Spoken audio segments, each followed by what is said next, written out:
Salut les amis, j'espère que vous allez bien. Je suis ravie de vous retrouver pour une toute nouvelle vidéo. Avant de commencer, je vous présente notre partenaire du jour. Marvel Snap, le tout nouveau jeu de nos super-héros emblématiques. Marvel Snap est un jeu de combat de cartes à collectionner intense, très simple à jouer. Avec une durée moyenne de 3 minutes par partie, enchaînez des parties remplies d'actions à un rythme effréné. Libérez la puissance du multivers Marvel et vivez des parties intenses. Pour remporter une partie, rien de plus simple. Lors de votre partie, vous disposez de 3 emplacements où poser vos cartes. Cartes qui consomment plus ou moins d'énergie avec des effets multiples et variés. Vous devrez poser vos héros de manière stratégique de façon à remporter le plus de points sur chaque emplacement. Plus vous remportez les combats sur les emplacements, plus vous gagnerez. Snap se déroule sur 6 tours et comporte 3 emplacements aléatoires comme je vous l'ai dit. Ces emplacements, au fil des parties, auront des caractéristiques différentes qui viendront pimenter vos parties. Chaque tour, un joueur reçoit plus 1 d'énergie pour jouer des cartes.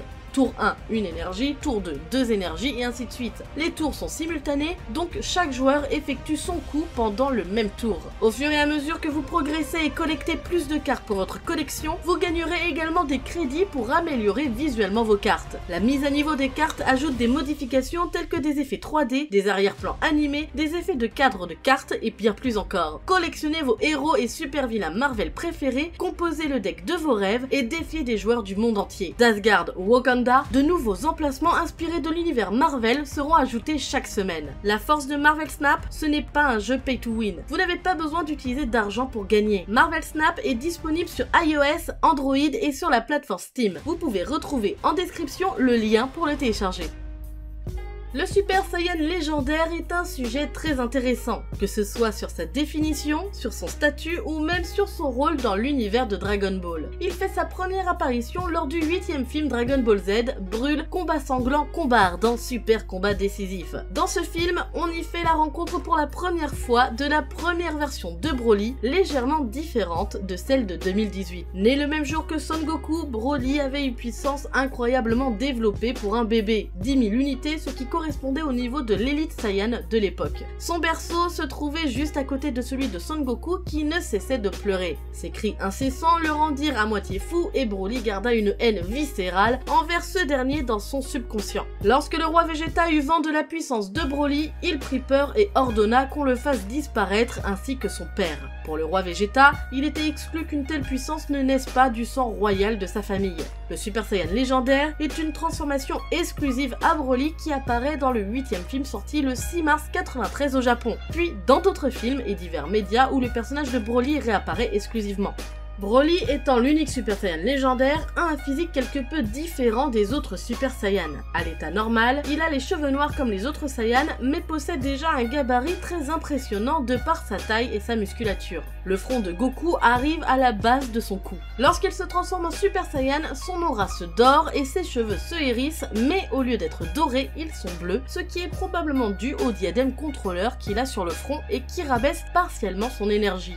Dans le 10e film, le staff met au point une clarification des types de Super Saiyan de Broly. Le type A correspond au Super Saiyan restreint à cause du diadème, responsable de la couleur bleue de ses cheveux. Le type B est vu comme le Super Saiyan légendaire et le type C est la dernière déclinaison de Broly dans le 10e film. Le stade légendaire est inouï. La puissance de Broly est déjà très élevée et il est insensible aux attaques de Vegeta et de Goku. Au stade de Super Saiyan légendaire, sa musculature augmente d'une manière considérable et ses yeux deviennent blancs. Sans pupille, signe d'une puissance phénoménale. Et ses cheveux sont redressés en fines mèches blondes vertes, mais son aura intensifie la couleur verte. Par la suite, le personnage de Broly se verra offrir une seconde vie en intégrant l'intrigue de Dragon Ball Super. On peut observer quelques différences entre les deux Broly, que ce soit au niveau du chara-design, des caractéristiques, mais également au niveau des transformations. Là où Broly 93 avait un diadème pour contrôler ses pouvoirs, Broly 2018 a un collier. Si Broly 93 avait des transformations bien différentes de celles du Super Saiyan que l'on connaissait à l'époque, le Broly 2018, lui, a des transformations qui sont plus fluides les unes envers les autres dans leur enchaînement. Il présente même une toute nouvelle forme, la forme Ikari, qui présente des caractéristiques similaires graphiquement au Super Saiyan 4 de Dragon Ball GT. On pourrait parler pendant des heures du Super Saiyan légendaire, mais aujourd'hui, ce n'est pas le sujet. Nous allons plutôt nous demander ce qu'il se serait passé si le Super Saiyan légendaire aurait eu une autre identité, notamment celle de Goku. Et si Goku avait été le Super Saiyan légendaire, qu'est-ce que ça aurait changé ? On peut totalement imaginer que la raison de la fuite de Goku de la planète Vegeta ainsi que son arrivée sur Terre soit la même que dans l'histoire originale. Ou bien on peut fusionner les deux histoires entre la sienne et celle de Broly et dire que le roi Vegeta ne supporte pas l'idée qu'un roturier soit bien plus puissant juste bébé que son héritier et que donc il aura fait en sorte, ou du moins aura émis le plan de l'exterminer et que donc Bardock et Guinée auraient choisi de le faire fuir de la planète Vegeta. Également on peut dire que comme dans l'histoire originale, il se serait cogné la tête, ce qui l'aurait rendu gentil. Étant entraîné aux arts martiaux dès petit par son grand-père, Goku aura tout de même une maîtrise de lui-même. De toute manière, dans la première partie de Dragon Ball, mis à part les moments où il se transforme en Ozaru, il est rare que Goku entre dans un état de colère incontrôlable, sauf peut-être face à Piccolo suite à la première mort de Krillin. D'ailleurs, vous l'imaginez comment le Ozaru du Super Saiyan légendaire? Dites-le moi en commentaire. Mais bon, à l'instar de l'histoire originale, on peut totalement imaginer que Goku n'est pas dans un état de colère et de désespoir insoutenable suite à la mort de son ami, car il sait qu'il pourra le ressusciter grâce au Dragon Ball. Ce qui n'est absolument pas le cas quand son meilleur ami meurt pour la seconde fois, mais de la main de Freezer cette fois-ci. Dans l'histoire originale, Goku se transforme par la suite en Super Saiyan. On peut donc remplacer ce moment par la première étape du Super Saiyan légendaire. Mais avant ça, revenons un peu en arrière. Certes, Goku, de par son expérience et ses entraînements avec divers individus plus puissants les uns que les autres sur Terre, aura une certaine maîtrise de ses compétences et de ses émotions. Pourtant, ce ne sera pas infaillible, puisque avec la puissance et les caractéristiques clés du Super Saiyan légendaire, Goku serait bien moins indulgent envers ses adversaires, surtout avec celui qui aurait tué son ami. Goku, enragé, aurait mis à mort Piccolo. Les répercussions par la suite auraient été énormes. On peut totalement imaginer que dans la fureur de l'instant, Goku aurait totalement zappé le lien qu'il y avait entre Piccolo et le Tout-Puissant. Donc, de ce fait, le Tout-Puissant perdrait la vie en même temps que Piccolo et les Dragon Ball de la Terre disparaîtraient avec la seule chance de ramener à la vie son ami Krillin. Mis à part la mort définitive de Krillin, rien n'aurait réellement changé par rapport à la trame originale. Goku se serait marié quand même avec Chi-Chi et tous les deux auraient eu un petit garçon, Gohan. Forcément, vu que Piccolo a été tué, il ne pourrait pas s'occuper de Gohan par la suite. Mais est-ce qu'il en aurait eu besoin ?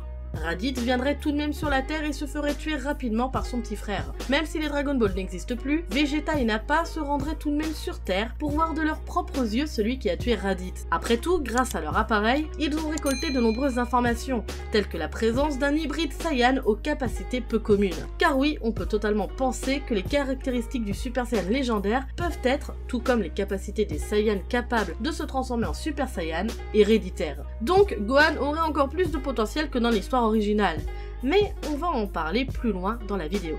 Vegeta, après un combat rude face à Goku et après la mort de Nappa, pourrait tenter d'enlever le jeune Gohan et partir sur la planète Namek rejoindre Freezer et son armée. Bien sûr, l'enlèvement de Gohan n'est pas anodin, puisqu'on peut totalement imaginer que Vegeta voudrait s'en servir contre Freezer. Il pourrait même avoir l'info de l'existence des Dragon Ball sur Namek. Vegeta voudrait s'en servir pour devenir immortel et ainsi vaincre Freezer puis Goku, et Goku, lui, voudrait s'en servir pour ramener ses amis tués lors des différentes batailles. Car oui, forcément, face à Nappa et Vegeta, Tenshinhan, Chaozu et Yamcha n'auraient pas fait long feu. C'est l'affrontement face à Freezer qui aurait certainement eu le plus d'impact, car pour le moment, Goku n'a pas découvert ce qu'était le Super Saiyan légendaire, mis à part le fait qu'il est rentré dans une colère noire, le poussant à tuer son ennemi quelques années plus tôt. Face à Freezer, Goku atteindrait le stade Ikari. Pour quelle raison? N'ayant pas une navette aussi sophistiquée que celle de Vegeta sous la main, le temps que Bulma en développe une avec les restes de celle de Raditz, Goku aurait eu du retard et viendrait au moment où Gohan serait tué par Freezer, après que Vegeta lui-même ait perdu la vie de sa main. Goku entrerait dans une rage folle, le poussant à passer pour la première fois dans la forme Ikari. Sous cette forme, il n'y a pas de secret, il laminerait totalement Freezer, ne cherchant absolument pas à l'épargner. En gros, c'en est fini de l'empereur du sale. Mais une telle puissance aurait évidemment des répercussions et pas n'importe lesquelles, puisque le dieu de la destruction serait réveillé. Le poisson oracle aurait fait une prophétie peut-être différente ou peut-être la même, mais dans tous les cas, il inciterait Beerus à se confronter à Goku. Pour rappel, le mode Ikari est tout simplement la forme enragée du Super Saiyan légendaire. Dans l'histoire originale, dans ce stade, les cheveux de Broly s'hérissent et deviennent identiques à sa coupe en Super Saiyan. Ses yeux prennent une couleur dorée. Enragé, la puissance de Broly est augmentée. Selon Paragus, cette forme canalise la force d'un Saiyan lorsqu'il se transforme en singe géant, tout en gardant sa forme humaine. Mais Broly est cependant incapable de se contrôler et agit tel un singe géant. Chose qui serait du coup totalement différente pour Goku qui lui par contre pourrait se contrôler sous la forme Ikari. Grâce au Dragon Ball de la planète Namek, Goku va ressusciter Gohan en priorité. Après, est-ce qu'il en aurait eu le temps ou pas avec ce que je vais vous raconter ensuite, je ne sais pas, ça c'est à vous de voir. Néanmoins, parlons un petit peu des différences entre le Gohan que nous connaissons et ce Gohan qui est le fils du Super Saiyan légendaire. Le Gohan original a un très gros potentiel, du moins c'est ce qu'on nous dit tout au long de Dragon Ball depuis sa naissance. Mais on n'en a pas réellement vu grand chose, qu'on se le dise, mis à part que c'est lui qui a réussi à atteindre le Super Saiyan 2 en premier, en soi il a rien fait réellement d'exceptionnel, on va pas se le cacher. Non, je mens, c'est pas qu'il a pas fait quelque chose d'exceptionnel, c'est surtout qu'en fait à chaque fois Goku est remis en avant tout au long de la série et donc forcément, eh bien tous les efforts qu'il aura fait seront laissés aux oubliettes tout simplement à cause de son père. Notre Gohan, fils du Super Saiyan légendaire, qu'est-ce qu'il aurait de plus du coup? Eh bien on peut dire qu'il aurait un plus gros potentiel et surtout une plus grosse puissance, parce que forcément, venant du Super Saiyan légendaire, il est au-dessus d'un Super Saiyan classique. Et qui dit personnage surpuissant dit forcément gros défaut pour contrebalancer dans le développement du personnage, et ce qu'on peut dire de ce Gohan, c'est que certes il a énormément de puissance, mais surtout il a énormément de colère, de fureur en lui et énormément de mal à contenir tout ça. En fait, on prend le Gohan qu'on a dans l'histoire originale et on le fusionne avec Broly. Parce que finalement, tous les deux ont un tempérament assez semblable. C'est des personnages qui sont très gentils, qui n'aiment pas forcément se battre, mais qui n'arrivent pas à se contrôler une fois qu'ils rentrent dans une colère noire. Et bien voilà, en fait, Gohan, il aurait totalement le comportement de Broly. Donc oui, c'est un personnage qui a énormément de potentiel, voire même plus que son propre père qui est le Super Saiyan légendaire, mais le problème c'est que pour utiliser ce potentiel, il faudrait qu'il réussisse à se contrôler, et ça, eh bien, ce n'est pas une mince affaire, mais pas infaisable. Beerus avec Whis, en débarquant sur Namek, est bien déterminé à en découdre avec Goku, qui lui est totalement enragé et ne discerne plus les ennemis des alliés. Son affrontement avec Beerus le poussera à atteindre les différents stades du Super Saiyan légendaire les uns après les autres. Dans l'histoire originale, plus particulièrement dans le film Dragon Ball Super Broly, Broly est capable de se transformer en Super Saiyan. Sa force de combat est multipliée par 50 comme le reste des Super Saiyans et contrairement aux autres Super Saiyans, ses pupilles disparaissent. Sa masse musculaire augmente également. Avec l'expérience du combat de Goku, il est certain qu'à ce stade-là, il est bien plus fort que Broly. Totalement normal puisque ce dernier n'a pas d'expérience en combat, ce qui en fait un personnage redoutable puisqu'il a une marge de progression énorme. Mais est-ce que ce serait suffisant pour vaincre Beerus ? Puis ce n'est pas la seule question que l'on peut se poser. Est-ce que le Super Saiyan légendaire a d'autres transformations à l'image du Super Saiyan classique? Est-il capable d'avoir du Ki divin et de maîtriser l'Ultra Instinct ou alors l'Ultra Ego? Imaginez un peu le Super Saiyan légendaire avec l'Ultra Instinct, ce serait dingue! Déjà juste le Super Saiyan légendaire qui est capable de se contrôler serait un énorme pas en avant en matière de puissance. Bon, dans mon récit, je me suis arrêtée au moment où Goku, il a totalement pété les plombs et qu'il ne réalise pas si c'est un allié ou si c'est un ennemi en face de lui. Mais on peut totalement imaginer qu'après avoir échangé quelques coups avec Beerus et compris qu'il y a un écart de puissance entre eux deux, reviendrait au calme et c'est ce qui le pousserait à atteindre les différents stades du Super Saiyan légendaire. J'espère que cette vidéo vous aura plu, n'hésitez pas comme d'habitude à nous le dire en commentaire, à liker et à partager la vidéo, ça nous fait super plaisir et ça nous aide énormément pour le référencement. Sur ce, moi je vous laisse à la prochaine, tchuss!